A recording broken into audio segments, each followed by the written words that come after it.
Fala pessoal, sétimo dia DM, tudo bem? Estamos chegando à reta final do conteúdo aí do semestre, né?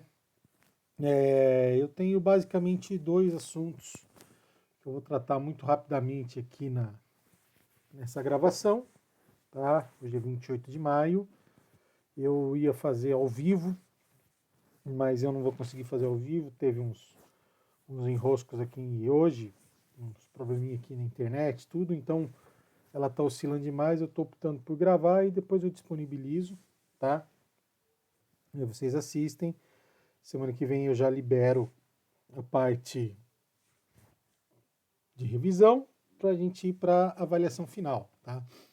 O que eu vou cobrar como atividade extra? Aquela análise SWOT, tá? Então eu quero aquela análise SWOT, bem feitinha, bonitinha, dá uma revisada, se precisar manda de novo, ok?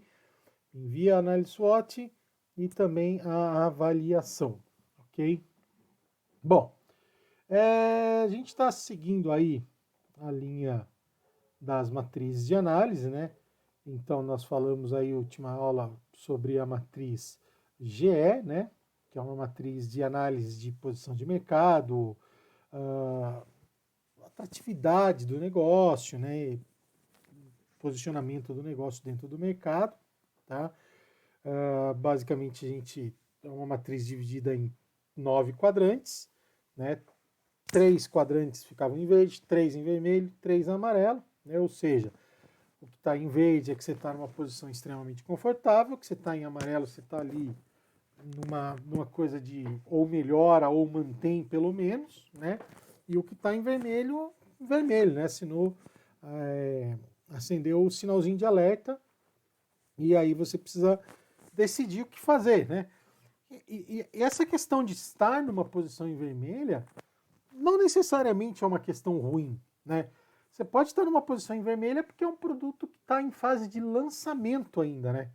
Então, se o produto está em fase de lançamento, é óbvio que tanto a posição ocupada no momento do negócio quanto a atratividade de negócio dele ainda é muito baixa, né? Ele ainda vai se desenvolver, ele ainda vai crescer, ele ainda vai galgar posições no mercado, né? Então, agora, você tem um produto que está há muito tempo no mercado, que já é conhecido, e ele entra ali na zona vermelha, aí você tem um problema, né? Que se a gente for voltar lá atrás na matriz BCG, é mais ou menos a estrutura da matriz BCG, né? Então você tem o produto estrela, o produto abacaxi, o produto vaca leiteira. Então depende de cada fase que está o seu negócio, né? É a posição que aquele produto está. O mundo ideal é a gente ter vários produtos vaca leiteira dentro da empresa, mas nem sempre é possível. Como também nem sempre é possível você eliminar aqueles produtos que são abacaxi. Às vezes aquele produto que a gente considera como um abacaxi naquele momento é exatamente aquele produto que é a razão de existir da empresa, né? Talvez o produto pelo qual ela é mais conhecida. Por exemplo, as palhas de aço, né? Com essas panelas mais modernas, é complicado o negócio da palha de aço. Eles não podem abandonar, mas fica naquela coisa, nossa, eu diminuí o meu mercado, porque eu não posso usar palha de aço em qualquer tipo de panela. Então essa é a ideia. Então, dependendo da situação, né, é um problema estar no abacaxi, né? Por isso que a gente usa a expressão abacaxi mesmo, né? A gente vai pegar algumas literaturas aí, principalmente nos americanos, eles gostam de usar cachorro, tem um problema, tem um cachorro aqui, ou um bebê chorão, mas a tradução mais comum que a gente mais utiliza aqui no Brasil é abacaxi. Tá? Então eu tenho um abacaxi, uma estrela, um ponto de interrogação e uma vaquinha leiteira, né? Aí a gente passou para a matriz GE, né? Isso que eu falei anteriormente da matriz BCG, a matriz GE, né? Então basicamente a mesma coisa. A matriz GE também, então a BCG ou qualquer uma delas, elas levam muito em consideração aí a questão da análise de mercado, né? A gente já cansou de ver ideias excepcionais, ideias que se consideravam excelentes e elas não emplacaram, né? Mas o que faltou, né? Por que não deu certo, né? Porque faltou análise de mercado, né? Conhecer o público, conhecer o setor, conhecer a região, né? Saber aonde eu vou utilizar esse produto, né? Às vezes o negócio começa bem, mas a performance ela vai decaindo durante o processo e interrompe o negócio. Por quê? Novamente, faltou de novo a análise de mercado, né? Então, analisar o mercado é tudo essa aplicação dessas matrizes, né? Matriz SWOT, matriz BCG, matriz GE, né? Analisar as forças de Porter, né? Concorrência, fornecedores, né? Governos, é muito importante, né? Então, tudo isso é parte da estratégia de análise de mercado, ok? Mas o que eu analiso? O que é analisar mercado, né? Basicamente, as principais coisas a serem analisadas primeiro, qual o seu market share, ou seja, qual é a sua fatia de mercado, qual é a sua participação nesse mercado, qual a sua e qual do seu concorrente, né? Você já começa a ter uma ideia. Agora, você não tem aquele produto ainda do seu concorrente, então vai dar uma olhada no seu concorrente, quanto ele ocupa de mercado, né? Com isso, você já consegue ter uma ideia de qual é o potencial desse mercado, né? Outra, esse produto já está saturado? Esse mercado já saturou, né? Será que não chegou um momento que saturou tanta videolocadora que tinha? Né? Então, há uma saturação. Qual é o tamanho e qual é a força dos meus concorrentes? Eu vou concorrer com quem? Eu vou concorrer com o tiozinho que faz cachorro-quente na esquina, ou eu vou concorrer, por exemplo, com o McDonald's, com o Burger King, né? Então, a partir dessas análises, né, eu já começo a poder levantar pontos fracos, pontos fortes, forças e fraquezas, né? Lembra lá da análise SWOT? Né? Então, forças e fraquezas, o que eu tenho internamente, ou melhor, forças e fraquezas, né? O que força pode ser um benefício, fraqueza, uma falha, né? Internamente, dentro da empresa, né? Ameaças e oportunidades, né? Externo ao mercado. As forças e fraquezas eu controlo, as ameaças e oportunidades eu não tenho como controlar. Eu posso aproveitar ou não, eu posso me prevenir ou não, eu posso me cuidar ou não. Né? Então isso é extremamente importante. Outra questão a ser levada muito em consideração, que eu gosto sempre de reforçar, é que, primeiro, lembre-se que força e fraqueza é sempre em relação a alguém, a alguma coisa. Então eu tenho uma força, eu tenho uma fraqueza em relação ao concorrente. Se eu tenho uma força, eu descobri algo que sou melhor do que ele. Se eu tenho uma fraqueza, eu descobri coisas que eu sou pior do que ele. Então, ele é mais pontual, ele vende um produto melhor, ele tem um share of mind, né? O pessoal lembra mais da marca dele e menos da minha, né? Isso é muito importante. Tá? Eu gosto sempre de frisar essa coisa do lembra, pensa numa marca agora, né? A gente sempre faz isso em sala de aula. Pensa num banco, pensa num refrigerante, pensa numa marca de carro, né? O que quer dizer isso? É o share of mind, né? Qual é o tamanho do espaço que você ocupa no mind, né? Na mente do seu consumidor, tá? Quem define se o seu negócio vai ter fracasso ou sucesso é o consumidor. Sem consumidor não existe negócio, tá? Ele é a razão de ser das empresas. Então, por isso que é muito importante conhecer isso, né? Fazer pesquisa de mercado, né? Então, por exemplo, o que eu posso pesquisar quando eu falo de pesquisa de mercado, né? O meu produto é pertinente a esse consumidor, né? Eu posso fazer esse meu produto ser melhor para o meu consumidor? Os meus pontos fortes ou os meus pontos fracos, né? Como eles são relacionados à concorrência e como é que o consumidor entende isso, né? Será que o que eu considero ponto fraco, o consumidor também considera ponto fraco? Né? Eu estou mexendo num negócio que é só via entrega. Né? Será que o meu depósito precisa ser bonito? Né? Eu considero ponto fraco o meu depósito que é feio, é mal localizado. Mas o consumidor está preocupado com isso ou ele está preocupado com o que ele vai comprar hoje e vai chegar amanhã? Né? O Mercado Livre, por exemplo, agora é sensacional. Esses últimos 40 dias eu fiz umas 5 ou 6 compras pelo Mercado Livre, todas comprando num dia e chegando no outro. Né? Porque eles montaram centros de distribuições. Então eu já posso mandar o meu produto antecipadamente, se eu sei que é um produto que vende bastante, evidentemente, mando para o Mercado Livre, já fica no centro de distribuição dele, no dia seguinte eu já estou recebendo, né? Comprei uma mangueira de jardim, inclusive, que paguei um quarto do preço comprando pelo Mercado Livre. Comprei ela ontem, no dia 27, chegou hoje, no dia 28 de manhã. Né? Eu nem lavei o quintal ontem para deixar já para lavar hoje, porque eu sabia que ela ia chegar hoje, né? Interessante essa logística deles, né? Quanto o consumidor está disposto a pagar pelo meu produto? Ele topa pagar um pouco mais por algum diferencial que eu possa oferecer? Ou ele não topa pagar esse pouco a mais? O mercado já está no limite ali, né? Qual a relação do meu consumidor com os meus concorrentes?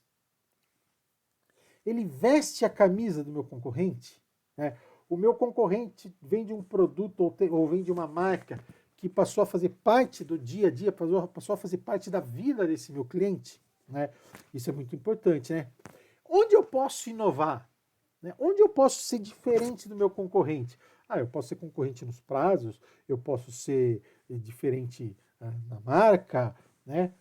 O que eu posso fazer? Eu posso ser inovador na assistência técnica, por exemplo, né? Essas lâmpadas LED que a gente compra, 1 ano de garantia. Se queimar com 9 meses, eu vou lá e eles trocam, né? E agora eu descobri que se eu trocar, eles põem lá a data original de compra, porque senão eu também nunca trocaria, né? Então, é diferente, é interessante, né? Pô, dá 1 ano de garantia. Se queimar, você traz aqui que troca, né? Muito interessante, né? Identificar nichos, né? Onde eu encontro clientes com gostos, com necessidades, com desejos, com expectativas peculiares, né? Aquelas que ninguém quer atender.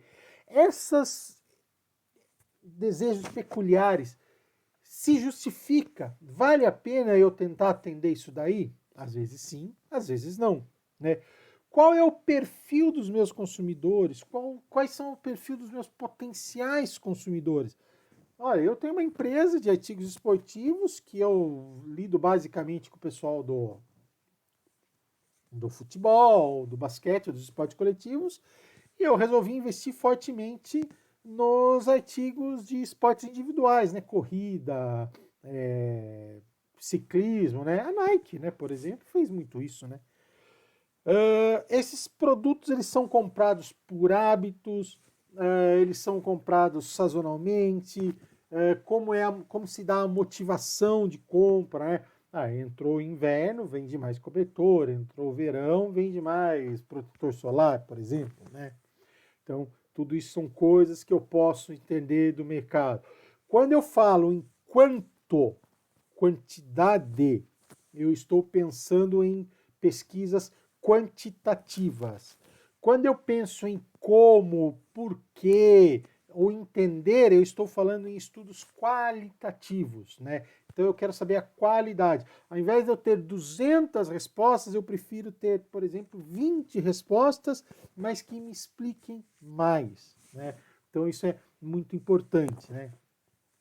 A partir disso, a gente traça os objetivos estratégicos, né? Que são exatamente quais são os alvos, quais são os desempenhos, como é que eu quero estar daqui a um tempo, né? O que eu quero atingir, aonde eu quero chegar. Olha que interessante, a gente está super na frente aqui em gestão estratégica e a gente está resgatando o conceito lá de trás de missão, visão, valores, né? Identidade empresarial, né?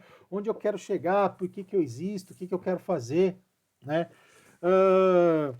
É muito importante que os meus objetivos eles sejam claros, eles sejam possíveis, né? Eles sejam desafiadores. É muito legal ter objetivos desafiadores. Mas o que é muito importante? Que eles sejam quantificáveis, né? Eu preciso quantificar, eu preciso saber qual é o tamanho desse meu objetivo, né? Não adianta simplesmente pensar no objetivo muito genérico. Meu objetivo é aumentar minhas vendas. Tá, mas quanto, cara pálida? Quanto você quer alcançar isso daí, né? Quanto você quer aumentar de vendas? Então, quantificar os objetivos é extremamente importante, tá? Por isso que é muito importante sempre entender e separar os conceitos de objetivo, de metas e de cotas, né? O objetivo é como eu quero expressamente representar os meus resultados, né? Então, quero aumentar as minhas vendas. As metas é medir quanto eu quero aumentar, né? Geralmente traçamos metas nunca inferiores a 1 ano, né? Ou a um ciclo de vida de um produto ou de uma empresa, né? Por exemplo, o pessoal aí da criação de porco diz que em 45 dias é um ciclo completo para eles. Então ele traça metas de 45 em 45 dias, né? Às vezes o período é 1 ano, 2 anos, 5 anos, né? Geralmente não é ideal que seja inferior a 1 ano, né? E a cota é a divisão entre os membros, né? Entre quem vai fazer, olha, para fazer esse objetivo eu quero essa meta, para fazer essa meta eu preciso fazer isso, para fazer isso eu preciso que cada um faça a sua parte, né? Lembrando sempre que missão e objetivos eles estão lá no nível institucional, plano estratégico, né? Os objetivos, planos e táticas, né, de como vou fazer se resume à questão das unidades de negócio, né? Ele já entra mais um nível intermediário e o nível operacional é o nível que vai executar, tá? Isso aí é TGA lá do primeiro semestre, né? Apenas para recordar um pouquinho aí o conteúdo, certo? E um último assunto, né? As questões das estratégias de competição de Michael Porter, né? Michael Porter é um dos principais pensadores na área de gestão que nós temos, né? E ele traz se vocês forem observar aí na apostila que eu mandei, eles têm algumas estratégias, né, algumas explicações genéricas de estratégia. Então, por exemplo, né, se você se posiciona como menor custo, a estratégia a ser alcançada, adotada, é você ser líder em custo. Ou seja, se eu quero ter o menor preço, eu tenho que quantificar os meus custos, né? Tenho que reduzir os meus custos. Vou focar mais no meu custo, né? Por exemplo, vamos dizer que eu queira ser diferenciado em diferenciação. Diferenciado em diferenciação é boa, né? O meu posicionamento seja pela diferenciação. Qual a estratégia? Fazer uma estratégia que deixe muito claro a minha diferenciação, o que eu tenho de melhor, né? Reforçar o que eu tenho de melhor e esconder o que eu tenho de pior, né? Então, como é que eu faço essas estratégias? Instalações eficientes, né? Buscar muito a questão da redução de custo. Lembra? Reduzir custo não é mandar funcionário embora. Reduzir custo é ter uma gestão mais dinâmica, uma gestão mais inteligente, né? Controlar esses custos, controlar essas despesas, né? Minimizar esses custos, investir em áreas de planejamento e desenvolvimento, investir em áreas de vendas, de publicidade, né? Buscar esse tipo de coisa, né? Trabalhar, por exemplo, dentro da diferenciação, a imagem, as tecnologias utilizadas, as peculiaridades. Olha, todo mundo vende lâmpada, mas só eu vendo a lâmpada que ela não é nem a branca nem a amarela, ela fica ali no meio termo, né? Ótimo. Rede de fornecedores, extremamente importante, né? Raramente estratégias de menor custo e diferenciação elas se casam, né? Geralmente para você se diferenciar você acaba tendo que ter um custo maior, tá? Então são coisas completamente distintas, né?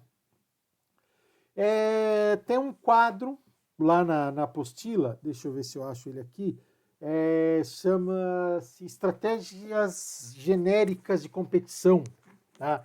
Então, basicamente, os 3 tipos de estratégia que a gente pode ter, né? Ou a gente faz pela diferenciação, ou pela liderança em custo, ou por foco, né? Quando a gente faz por foco, eu estou buscando nichos, ou eu estou buscando segmentos específicos, ok?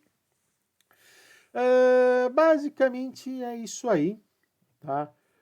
Tem um item 10 que eu quero apenas que vocês deem uma olhadinha. Nós já discutimos isso muito em sala de aula, né? Falando de posicionamento estratégico, né?